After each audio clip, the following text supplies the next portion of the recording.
周一長談深入時事話題，繼續同 Hector Bremner 住傾下佢對於市政嘅一啲願望同睇法。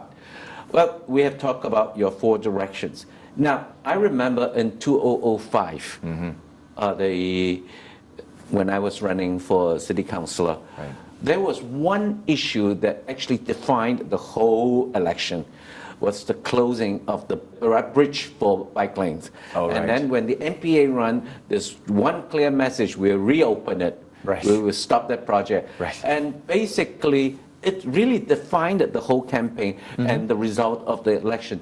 In this coming 10 years later, and Still a there. lot of change, people's perception have changed. Yeah. In 2018, what do you think is the one issue or one thing that can strike the nerve of all the voters and became the defining issue of this coming election? Yeah, every campaign's got a wedge issue that divides people into camps, and it's unfortunate. That's kind of what we were talking about before with the 4 principles: is playing politics and using wedge issues to divide people and not get the job done. And I think that the defining issue for this campaign is housing. And I'm really proud of what we've done so far. We've really shaped the conversation to be about housing, about middle-class housing, about how we're going to keep working families, real people living in the city of Vancouver. And I'm, looking at folks that are out there talking about that are also about thinking about running for mayor, whether even within our party or outside of our party. And you know what? They're trying to copy a lot of what I'm saying, which I'm very proud of. I think it's great. I will totally endorse and support any idea, even from my opponent, if it genuinely is going to impact middle-class families and keep middle-class families in Vancouver. I will support it. But that is the defining issue of our time. We are in an absolute crisis. But the difference between me and my opponents is that I actually have a crisis response plan, and we will get the job done, and we have the credibility to get it done. What is that crisis development plan?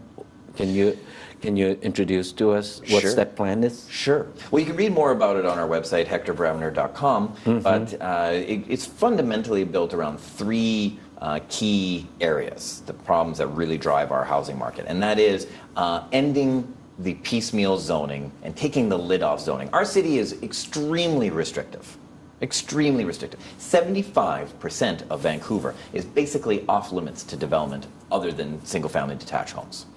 And we've had an absolute failure, absolute irresponsible response to building more housing in Vancouver. We build a fraction of what we should be building, and that is directly because of zoning. So zoning is job number 1.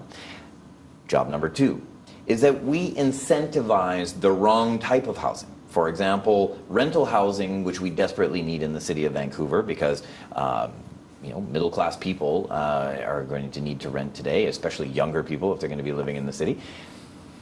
We have exorbitant upfront taxes called CACs, community amenity credits, density cost levies. These are extremely punitive, and they are a massive disincentive to building rental. So what we need to do is create those incentives, pre-zone for rental, bonus the density for rental, and help those projects get built faster, which leads to the 3rd point, which is permits. We have the longest wait times in North America to get something approved. It is irresponsible. We are doing things in a way that other cities look at us and they just roll their eyes and say, what is wrong with you people? Why would you do it this way? I mean, it is absolutely easy to fix in many respects, but the politics have been hard. And that's where we're at in Vancouver today. Is the solutions are easy, but the politics have been hard, and there's been a weakness in the mayor's chair and a weakness in City Hall to just go out there and have the will and get the job done. Housing problem. You have talked about blaming games. And for the past 10 years, we have been looking at city governments blaming provincial government, Right. provincial government blaming the civic governments of not acting or slowing down in permits, and even the federal government is involved Right. in this blaming games. Right. What is the key role in your thought? Among all your plan, what is the key role of the city government? So you're right. The blame game has been very frustrating to watch. Very, very frustrating to watch. But let's be really clear about something so everybody at home understands, and you've been at City Hall. The civic level of government is responsible for housing. Full stop. It controls the zoning. It controls, so meaning it can control what and where things are built. It controls when they are built by issuing the permits.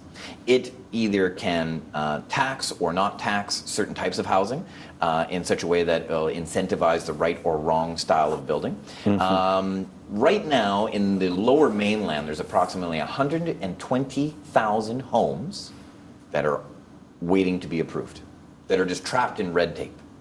So the provincial government can't do anything about that. The provincial government can basically invest in municipalities and help build social housing. And that's a great need, but that is not solving our housing crisis. It certainly helps those that are marginalized. It certainly helps those that are on the lowest end of the spectrum. It certainly helps us deal with a very critical group of people. But for middle class people, it has no impact whatsoever. The other piece of it is the federal government. They made a major announcement recently, and they're going to spend hundreds and hundreds of millions of dollars. Those of us that have experience in this field, I haven't talked to anybody that understands where that money is going or how that money is going to impact. But let's be really clear, the federal government can tinker with interest rates, it can tinker with some mortgage policy, but it can't really build the housing. Municipalities build the housing. They're the ones that are responsible. Where do you get the money? Get the money to build? Well, the private sector wants to build it. Yes. I mean, the taxpayers that was my second question is that in your plan, how does the private sector involve?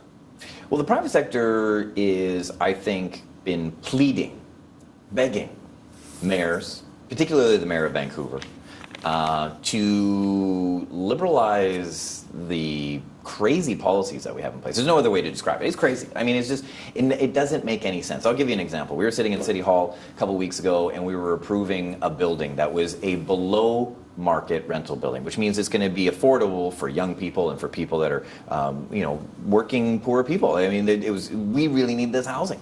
The city staff say to us, well, we've sent this developer back to the drawing board because we can't give him an incentive or a tax credit unless he changes the size of the units. So I asked, does he make the units bigger or smaller? And they said, smaller. So we as a city are incentivizing the reduction in size of living space. I mean, it doesn't make any sense.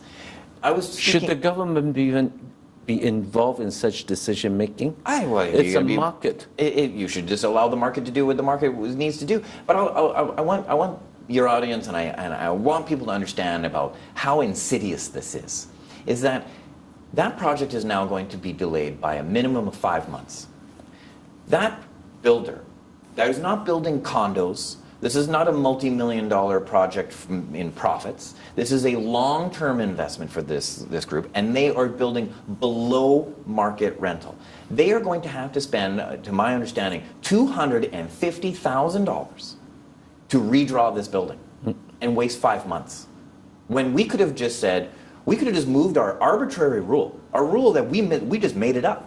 It's not real. It's just, there's no reason for it. It's just the line was here. We could have just moved the line over here and said, fine, let's build it. But we didn't. We sent them back, and we've added to the expense of that housing, the cost of that housing. We've failed to deliver that housing when the market needs it, and we are failing people every single day. There are units, if I could just finish on this point, there are units every day. Builders go to the city hall and say, I want to build 140 rental units. And the city comes back to them under our current rules and leadership says, well, we'll maybe let you build 60.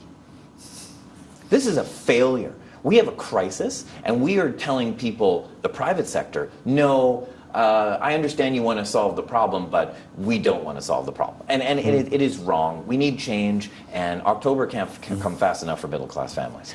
You talked about this particular buildings, developers, and also the fight with City Hall. But two major issues comes to my mind that I think will be contentious during this coming election, and I would like to see what your thoughts would be. One is the famous 105 Kiva Street. It is a fight, and we all know that it will be an issue during this election because both sides are ready to fight it over the election. What is your take on 105 Kiva Street? My take on it is that we've failed completely. We've failed Chinatown. We've failed, I think, the middle class. I think we failed seniors that needed those social housing units that were originally proposed to be there. I think we failed our entire city in breaking our own rules in this particular case. This whole thing was allowed to happen because of a lack of leadership. And Chinatown's very special.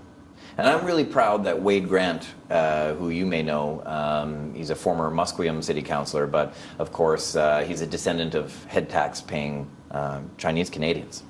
And his family has a 10,000-year history here in Vancouver, including a history in Chinatown.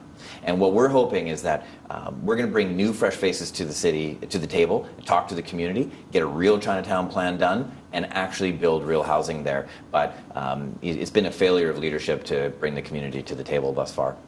Another issue is Mapo modular housing.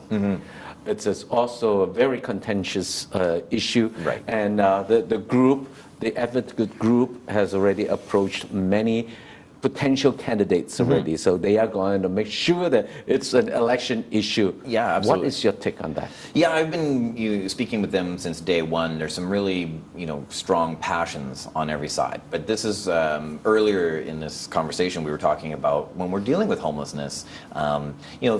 Some folks haven't had the chance to hear all the information, and they have an emotional reaction to something, and the policy doesn't make sense.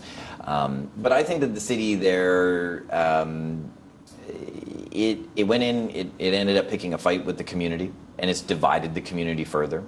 My understanding is that people living in the building, into the social housing units that were put there, a little concerned that they don't feel welcomed in the community. Obviously, people that lived in the community before feel a lot of tension about who's living in those buildings. There's a lot of misinformation out there. But the thing is that's the way Gregor Robertson envisioned Vancouver, and the way we've been managed for the last 10 years is this sort of scattergun approach, no plan, no communication, moralizing everything to the point and picking fights with people all the time and dividing the community. There was an opportunity to do something right there. Unfortunately, they've got it wrong. But I would finish this point in saying that the temporary modular housing units are a great investment, a down payment, but my plan would actually see permanent units, respectful housing, long-term housing in the right places throughout the city, and making sure that people have a long-term affordable housing option for them, and not these just temporary units in a small amount. But we need to go bigger than this. Last question before you go. Empty house tax. Right. Will you take that away? Well, last council session, which was 2 weeks ago, we sit again next week, but the Councillor Diginovan and I attempted to bring forward a relief motion for locals who are being hit with this tax. This tax was always political. This tax was always, had nothing to do with good policy. It was rumor and innuendo that, 30% of the homes in Vancouver are empty and we need to tax all these homes and these mysterious empty homes. Well, it turns out that they're not empty. Turns out that the fact we have the numbers now, and we know that there's a small number of houses that are empty and are applying for the exclusions. And so, while we may need to modify the tax, we certainly need to bring up exclusions. Vision Vancouver and the mayor shot us down. They said that people need to be hurt first before we help them, even though we can see that they are going to be hurt. The speculators tax that the province has brought in, another gong show. But this is this sort of shoot from the hip, no thought, no real plan. It's incompetence. And we need better. Thank you very much. My pleasure, my pleasure. I hope you run a successful campaign and good luck. Well, thank you very much, BC. It was a pleasure. 周長談深入時事話題，我哋今日到此為止。我係黎拔佳 BC Lee，下次見。